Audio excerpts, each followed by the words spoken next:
Between 1917 and 1948, Britain controlled the area of the Middle East then known as Palestine. This chapter of history was to have a profound effect on both Arabs and Jews. Yet most British people know little about it. This film is a simple outline of a very complex story.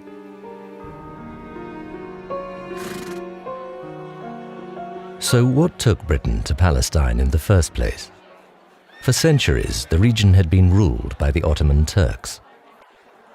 But when the First World War broke out in 1914, the Turks allied with Britain's enemies, Germany, and the other Central Powers.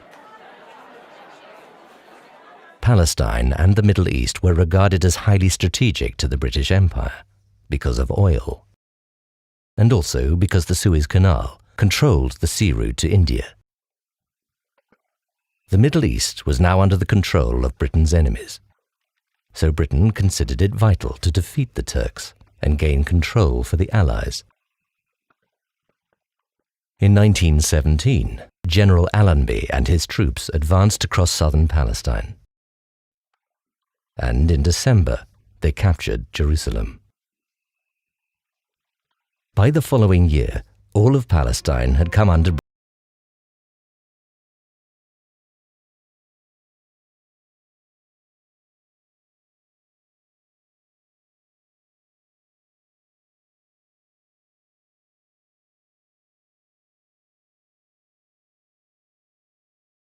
war came to an end. Britain and France issued a proclamation promising that former subjects of the Ottoman Empire would be able to determine their own futures. Briefly, freedom was in the air. However, a different reality lay behind the words. Long before the end of the war, the Allies had been planning who would control the Ottoman Empire when the Turks were defeated. These conflicting plans are often referred to as the contradictory promises. Firstly, in October 1915, Sir Henry McMahon, British High Commissioner in Egypt, had promised the Arabs in the person of Sharif Hussein of Mecca that they could have an independent Arab state after the war if they would rise up against their overlords, the Turks. Believing that they were fighting for their freedom, some Arabs joined the Allied war effort and, assisted by Lawrence of Arabia, helped the Allies drive the Turks from their lands. However, for the last 100 years, there has been controversy over how McMahon's letter to Hussein should be interpreted. Did he implicitly include Palestine in the proposed independent Arab state, or did he not? Many Arabs and senior British figures have consistently maintained that Palestine was included, while British governments since 1920 have argued that it was excluded. But meanwhile, Britain had become party to two further wartime agreements, both of which seemed to contradict the undertaking to Hussein.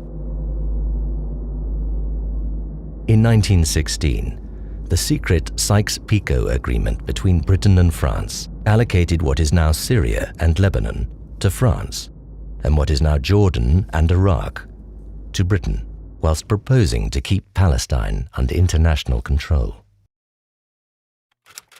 Then, a year later, Britain made yet another undertaking concerning Palestine.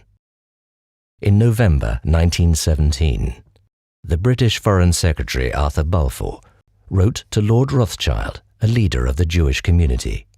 His Majesty's government view with favour the establishment in Palestine of a national home for the Jewish people, it being clearly understood that nothing shall be done which may prejudice the civil and religious rights of existing non-Jewish communities in Palestine, or the rights and political status enjoyed by Jews in any other country.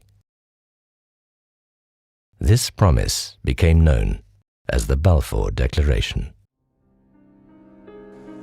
The idea that the Jewish people should be restored to the Holy Land, so that biblical prophecies could be fulfilled, had been promoted by some Christians since the 1600s.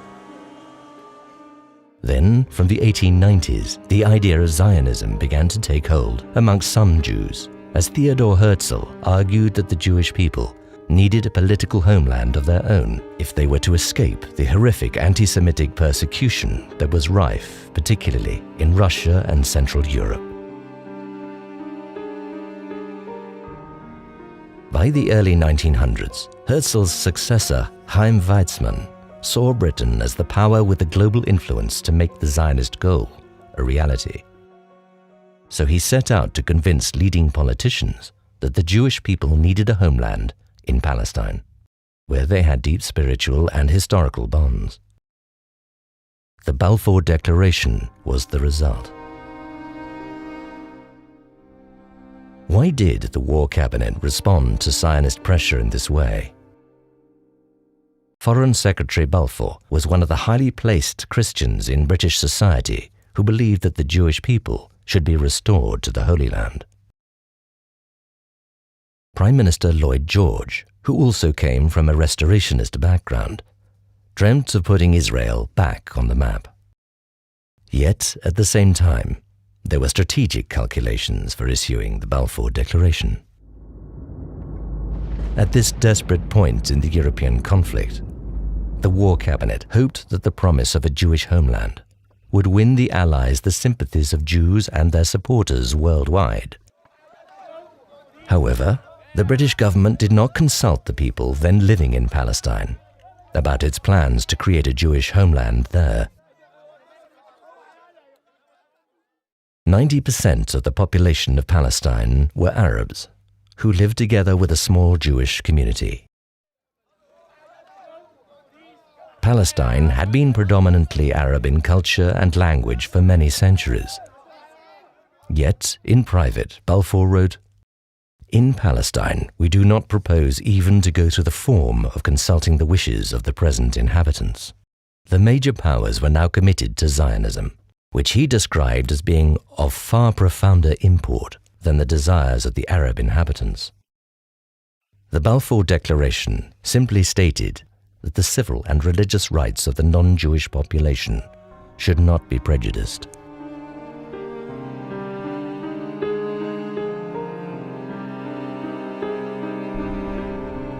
So when the war came to an end, how would all these complex undertakings work out in practice? As the Western powers met in Paris to negotiate the peace settlement, Sharif Hussein sent his son Faisal to make sure Britain's promise of independence for the Arabs was not forgotten. But instead, the newly formed League of Nations handed control of Palestine to Britain. Under the terms of the League of Nations' mandate for Palestine, Britain was required to implement the Balfour Declaration by supporting the creation of a Jewish national home, and at the same time, to prepare the people of Palestine for eventual self-government. The League of Nations stated that mandatory powers held a sacred trust to ensure the well-being and development of people in their care. What happened to the other areas that Sharif Hussein anticipated would gain independence? Transjordan, now Jordan, was made an autonomous emirate under Hussein's son, Abdullah. In the same way, the new kingdom of Iraq was given to his brother, Faisal. These were the rewards Hussein received for his loyalty to the British war effort, but they did not include Syria or Palestine. Angry Arab crowds soon massed in Jerusalem, denouncing the Balfour Declaration and demanding the self-determination that had been promised by Britain and France in 1918. Having made conflicting promises, Britain now had to face up to their consequences. She had created a contradiction. Just how unworkable this situation was, it took her 30 years to accept. Both communities, Jews and Arabs, believed they had been promised the land. As the Zionists swiftly began to implement their objectives, the Arabs were the first to conclude they had been deceived. Riots broke out in 1920. In 1921, There was even greater violence as Arabs attacked Jews and the British tried to regain order. After a period of relative calm, mutual suspicion between the Arab and Jewish communities flared up again in 1929 and rapidly escalated into mob violence with horrific consequences. 133 Jews and 116 Arabs were killed. Britain's response was slow and inadequate. Calm was finally restored by a show of British force. Meanwhile, the Jewish community was forging ahead under the umbrella of the British Mandate, securing major economic concessions and establishing its own elected assembly and institutions of government. The Arab majority, on the other hand, felt left behind economically and politically. To be granted democratic representation, they were effectively required to accept the Balfour Declaration.